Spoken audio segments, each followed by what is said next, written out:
¿Qué tal chicos? ¿Qué tal chicas? ¿Cómo estamos el día de hoy? Espero que se encuentren muy bien. En este video vamos a analizar la configuración del 555 como astable o estable y monoestable. Bien, para iniciar, pues diremos que el temporizador 555 es un circuito integrado de 8 terminales que se utiliza en la generación de temporizadores. El 555 puede ser utilizado para proporcionar retardos de tiempo o como un oscilador, es decir, como un generador de onda cuadrada. Las características de estos circuitos integrados es de que son fabricados en TTL o CMOS, los encontramos en ambas tecnologías, tienen facilidad de uso, precio bajo y presentan estabilidad en su funcionamiento. El 555, como podemos observar, es un circuito de 8 terminales. Aquí observamos la distribución de cada una de ellas. ¿Sí? En la terminal 1 vamos a encontrar GND, en la 2 el disparo, en la 3 es la salida, en la 4 tenemos la terminal de reset, en la 5 es el control de voltaje, 6 umbral, 7 descarga y 8 es el voltaje de alimentación. A continuación vamos a ver la descripción de cada una de estas terminales. La terminal 1, GND, es el polo negativo de la alimentación, generalmente conocido como tierra. En la terminal número 2 es donde se establece el inicio del tiempo de retardo. Si el 555 es configurado como monoestable, este proceso de disparo ocurre cuando en esa terminal se tiene menos de un tercio del voltaje de alimentación. Este pulso debe ser de corta duración, pues si se mantiene bajo por mucho tiempo, la salida se quedará en alto hasta que la entrada de disparo pase a alto otra vez, es decir, no realizará su trabajo, se quedará enclavado. La terminal 3, que es la salida, aquí veremos el resultado de la operación del temporizador, ya sea que esté conectado como monoestable, estable u otro tipo de circuito. Cuando la salida es alta, el voltaje será el voltaje de alimentación, es decir, VCC, menos 1.7 volts. Esta salida se puede obligar a estar casi 0 voltios con la ayuda de la terminal de reinicio 4. En la terminal 4, que es la de reinicio o de reset, si se pone en un nivel por debajo de 0.7 voltios, pone la terminal de salida a nivel bajo. Si por algún motivo esta terminal no se utiliza, hay que conectar la alimentación para evitar que el temporizador se esté reiniciando, se reinicie. La terminal número 5, control de voltaje, que en mi caso o para las aplicaciones que estoy utilizando no la voy a utilizar, puede también configurarse para generar pulsos de rampa. ¿Sí? Como lo menciono, en este caso, en este video, para las aplicaciones que yo estoy realizando, no se va a conectar. La terminal número 6, que es el umbral, es una entrada a un comparador interno que se utiliza para poner la salida a nivel bajo. La terminal 7, que es la de descarga, utilizado para descargar con efectividad el condensador externo.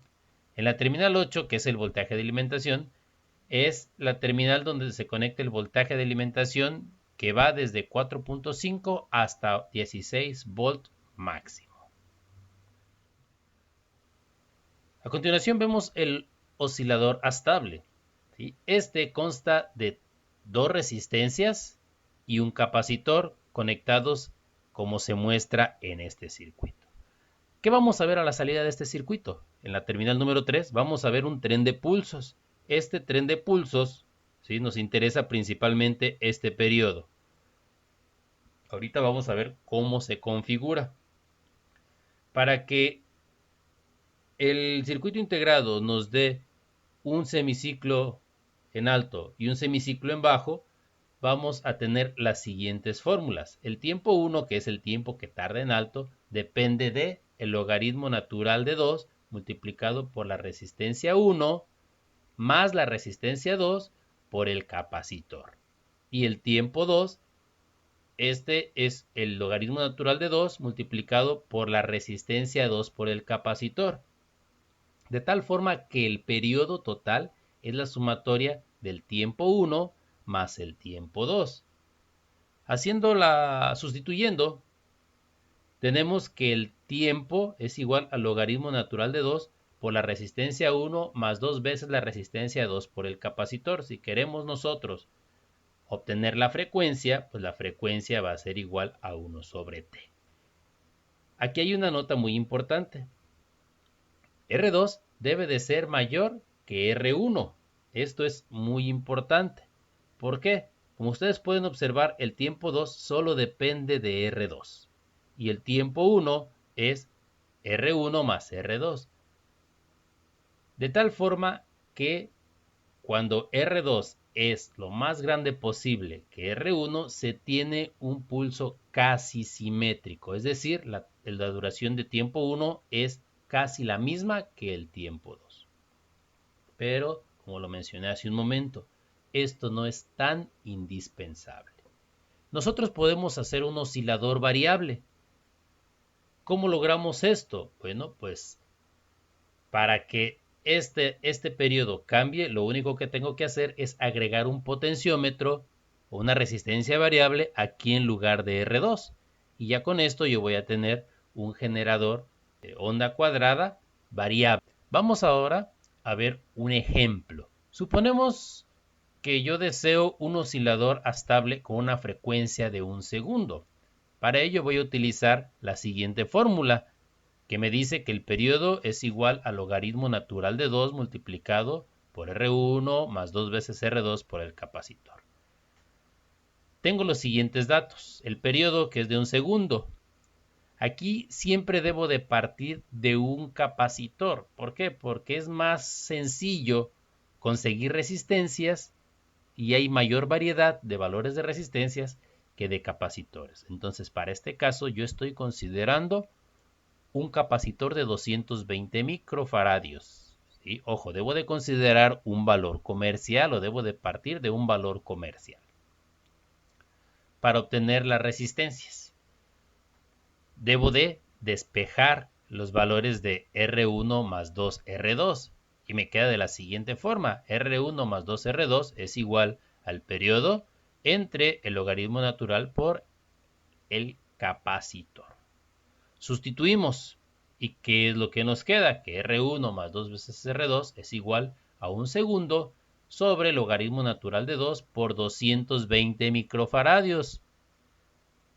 Resuelvo esto en mi calculadora y obtengo que la resistencia de R1 más 2 veces R2 es igual a 6.557.70 ohms. Dado que R2 debe de ser mayor que R1, entonces voy a calcular o voy a buscar una resistencia muy cercana a la mitad de este valor, pero que sea una resistencia comercial. Entonces observo que al dividir 6.557.7 ohms sobre 2, este es igual a 3.278.6 ohms, que es aproximadamente igual 3.27 kilos. Buscamos dentro de las resistencias comerciales, como podemos observar aquí, tenemos que la resistencia comercial más cercana a 3.27, ojo, sin pasarnos y sin que sea igual, la resistencia comercial menor que 3.27 kilos más cercana es de 2.7 kilos. Ya que tengo esta resistencia de 2.7 kilos, como se puede observar, calculamos R1 y tenemos que despejar de la siguiente fórmula, de la fórmula que tengo yo aquí. Despejo y me queda que R1 es igual a 6.557.7 menos 2 veces R2. Y R2 es de 2.7 kilos, por lo que ya mencioné hace un momento. Sustituimos y me queda que el R1 es igual a 1.157.7 ohms. Buscamos una resistencia comercial y observamos que la más cercana es de 1.2 kilo ohms. Entonces R1 va a ser aproximadamente igual a 1.2 kilo ohms. Ya que tengo esto, vamos a la simulación. Bien, aquí tenemos nuestro 555 configurado como estable. Observamos los valores que obtuvimos previamente en los cálculos. Veíamos que R2 es de 2.7 kilos, el capacitor lo habíamos fijado como 220 microfaradios y R1 de 1.2 kilos.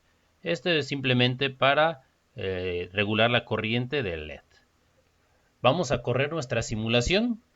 La corremos y observamos en nuestro osciloscopio la señal cuadrada. Lo detenemos para medir el tiempo. Bien, aquí tenemos 0.25 segundos, nos dice que son 0.25 segundos cada cuadrito, cada división. Contamos los cuadritos y tenemos 1, 2, 3, 4. Entonces serían 4 por 0.25 segundos, observamos que es de 1 segundo. Aquí queda comprobado el ejemplo que estoy poniendo. Tenemos un oscilador que me va a dar una frecuencia de 1 segundo, me va a dar un pulso cada segundo. Como observamos, el pulso en su parte inferior es más pequeño porque solo depende de R2 y el pulso en su parte superior es más grande porque depende de la sumatoria de R2 más R1. Entonces, por ello, el ciclo completo, que es desde que inicia hasta que termina, es de 1 segundo, como lo pudimos observar. Bien, vamos ahora a ver la configuración del 555 como mono estable. Como mono estable tenemos este circuito. ¿Sí? ¿Cómo trabaja este circuito? Este circuito es un temporizador o un retardo, de tal forma que cuando yo doy un pulso en el disparo, este pulso tiene que ser a tierra. Debo de asegurarme que la terminal número 2 esté conectada o siempre tenga presencia de voltaje. Por ello estoy colocando esta resistencia. Esta resistencia me va a servir para asegurarme que el pulso siempre, o la terminal número 2 siempre esté a positivo. En el momento que yo doy el pulso aquí en el disparo, que sería un pulso negativo o a tierra, ¿qué va a suceder? Pues la salida va a ir del nivel bajo a su nivel alto, es decir, a VCC. Y va a tardar encendida el tiempo al que yo lo haya programado. Ese tiempo depende de la siguiente fórmula, que es tiempo es igual al logaritmo natural de 3 por la resistencia 1 por el capacitor 1. Entonces, doy un pulso, la salida va a encenderse y va a durar encendida el tiempo que tarde, logaritmo natural de 3 por R1 por segundo.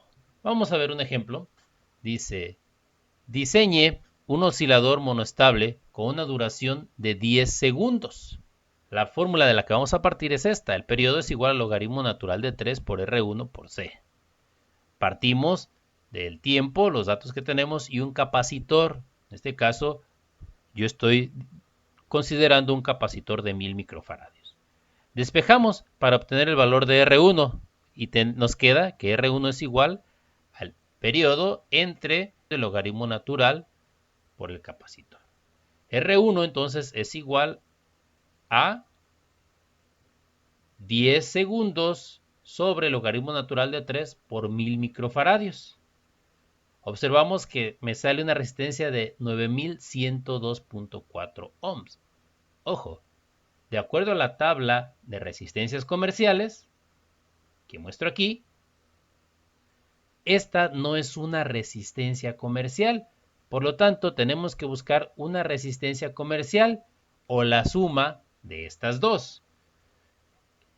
Entonces, yo observo que dentro de las resistencias comerciales tengo una de 8.2 kilos y una de 1 kilo. Por lo tanto, la resistencia va a ser aproximadamente de 9.2 kilo ohms. Aquí se me fue un ohms de más. ¿Ok? Es de 9.2 kilo ohms. Vamos ahora a la simulación. Bien, observamos. Aquí tengo las resistencias. La resistencia que me interesa pues es esta R. Esta R que es de 8.2 kilos. Y este capacitor, 8.2 más 1 kilo, se hacen los 9.2 kilos que habíamos dicho. Las conectamos en serie para que se sumen. Recuerden que al conectar dos resistencias en serie, estas se suman. 8.2 más 1 kilo, 9.2. Y vamos a ver, aquí esto es un temporizador. Este tiene un reloj de 1 segundo. Entonces vamos a ver cuánto tiempo es el que tarda encendido el pulso. Vamos a simularlo. Doy el pulso a tierra y observamos cuánto tiempo es el que va a tardar encendido.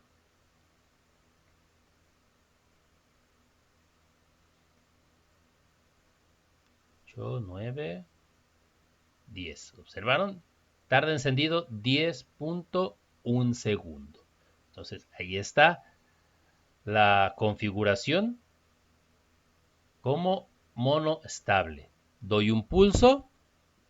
Al dar ese pulso, se enciende la salida, me da un pulso en alto y esta va a durar el tiempo determinado por la resistencia 1, que en este caso serían la sumatoria de estas dos resistencias, por el capacitor. Lo diseñé para 10 segundos y ahí está, no está tan alejado de lo que diseñé. Bien chicos, pues esto sería todo. Que tengan un excelente día. Saludos de su profe Arreguín.